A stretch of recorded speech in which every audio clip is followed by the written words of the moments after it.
Hello મિત્રો, progress કિચનમાં તમારું સ્વાગત છે। આજે બનાવીશું આપણે સાબુદાણાની ખીચડી।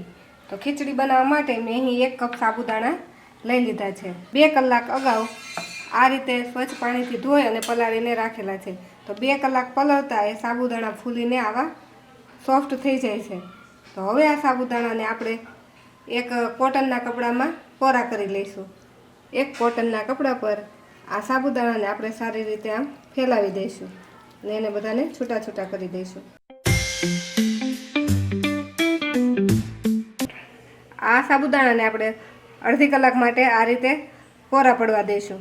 ત્યાં સુધી આપણે અડધી વાટકી સિંગદાણાને શેકી લઈશું અને શેકીને તેની છાલ ઉતારી લઈશું। અને મેં અહીં 2 મીડિયમ સાઇઝના બટેકા લીધા છે। તે બટેકાને પણ આપણે લાંબી સ્લાઇસમાં કટિંગ કરી લઈશું। આપણા સિંગદાણા શેકાઈ ગયા છે તેને મેં આ રીતે છાલ ઉતારીને રેડી રાખ્યા છે અને બટેકાને પણ મેં આ રીતે લાંબી સ્લાઇસમાં કટ કરી લીધા છે અને 2 તીખા મરચાંને મેં કટિંગ કરી લીધા છે। આપણા સાબુદાણા પણ સારી રીતે કોરા થઈ ગયા છે। સાબુદાણા બધા જ છૂટા છૂટા થઈ ગયા છે। હવે આપણે એક પેનને ગેસ પર મૂકી દઈશું અને તેમાં થોડું તેલ એડ કરી દઈશું। હવે આપણું તેલ ગરમ થઈ ગયું છે તો તેમાં આપણે નાખી દઈશું 1 ચમચી જીરું। જીરું સારી રીતે ફૂટી જાય એટલે એમાં નાખી દઈશું અડધી ચમચી હિંગ અને થોડા લીમડાના પાન। હવે તેમાં કટિંગ કરેલા મરચાં છે તે નાખી દઈશું।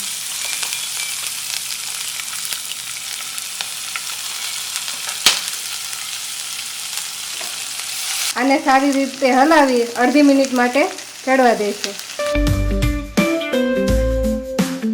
તેમાં હવે બટેકા એડ કરી દઈશું।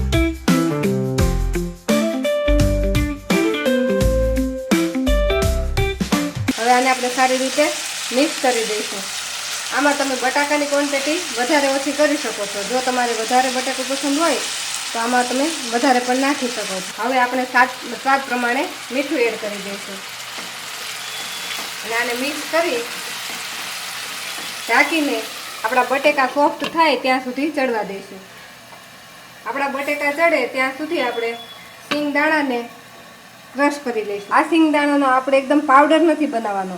આ સિંગદાણાને આપણે આખા ભાંગા જ ખાંડવાના છે એટલે આપણે એને ખાંડણીની મદદથી ખાંડી લઈશું। હવે વચ્ચે વચ્ચે આપણે આ બટાકાને હલાવતા જઈશું। આપણા સિંગદાણા ખંડાઈને રેડી થઈ ગયા છે। આ બાજુ આપણા બટેકા પણ સારી રીતે સોફ્ટ થઈ ગયા છે। આપણા બટેકા પણ સારી રીતે સોફ્ટ થઈ ગયા છે। જો એ આસાનીથી તૂટી જાય છે। આમાં આપણે બટેકાને એકદમ નથી ક્રશ થઈ જાય એટલું બધું નથી ચોળવવાનું, થોડું કામ કાચા જેવું રાખવાનું છે। હવે તેમાં આપણે સિંગદાણાનો ભૂકો એડ કરી દઈશું।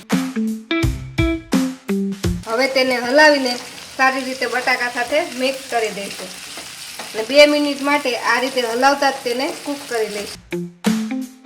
હવે આપણા સિંગદાણા અને બટાકા સારી રીતે મિક્સ થઈ ગયા છે અને એ સારી રીતે સતળાઈ પણ ગયા છે। તો હવે આપણે તેમાં સાબુદાણા નાખી દઈશું। સાબુદાણા નાખી અને સારી રીતે મિક્સ કરી દઈશું। જો આ ખીચડીને તમે પીળી બનાવવા માંગતા હો તો આમાં હળદર પણ નાખી। આપણા બધા જ સાબુદાણા ટ્રાન્સપરન્ટ થાય ત્યાં સુધી આપણે એને આ રીતે હલાવતા હલાવતા કૂક કરી લઈશું।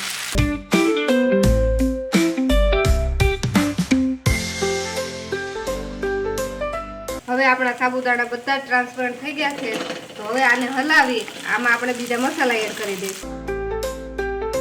આમાં આપણે નાખી દઈશું અડધી ચમચી ખાંડ, 1 ચમચી ધાણા જીરું પાવડર, અડધી ચમચી મરી પાવડર અને અડધા લીંબુનો રસ। હવે આને હલાવીને સારી રીતે મિક્સ કરી દઈશું। હવે આપણે ગેસ બંધ કરી તેના પર લીલા ધાણા નાખી દઈશું।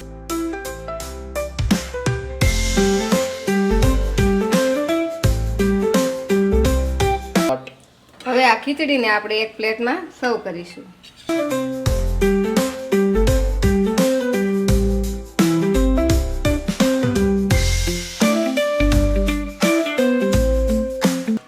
તૈયાર છે આપણી સાબુદાણાની ફરાળી ખીચડી. તેના ઉપર તમે ફરાળી ચેવડા નાખીને પણ ખાઈ શકો. જો તમને અમારો વિડીયો ગમ્યો હોય તો અમારા વિડીયોને લાઈક કરો અને પ્રોગ્રેસ કિચન ચેનલને સબસ્ક્રાઈબ કરો.